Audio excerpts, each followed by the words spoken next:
Ever wondered how to handle those pesky exponential inequalities that show up in your math homework or during a fascinating discussion about exponential population growth? Well, let's dive right in and unravel the mystery together.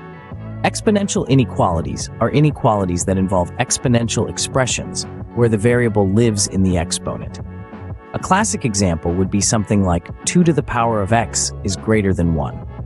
Solving these inequalities often involves using logarithms to bring down the variable from the exponent. You might be asking, is there a formula for this? Unlike quadratic equations, exponential inequalities don't have a special formula. However, they're generally solved using logarithms. If you have an inequality like a to the power of x is greater than b, you can use logarithms to solve it. Here's how. First, apply a logarithm to both sides of the inequality. This transforms the inequality into x times the logarithm of a is greater than the logarithm of b. Then, you can isolate x by dividing both sides of the inequality by the logarithm of a. This gives x is greater than the logarithm of b divided by the logarithm of a. But how do we actually perform these operations? Well, there are 3 key steps. The first step is to change the base of the exponent to make comparison easier. The second step is to use the properties of logarithms to bring down the exponent as a coefficient.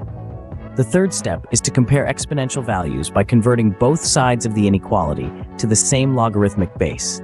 The curve of the exponential function, y equals a to the power of x, is always increasing if a is greater than 1, or always decreasing if a is between 0 and 1. This curve never touches the x-axis, but always approaches it as a horizontal asymptote.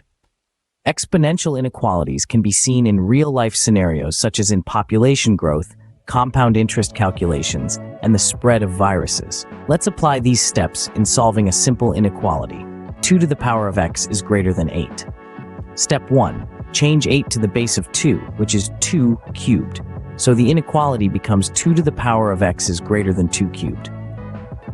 Step 2. Since the bases are the same, we can equate the exponents, giving us x is greater than 3.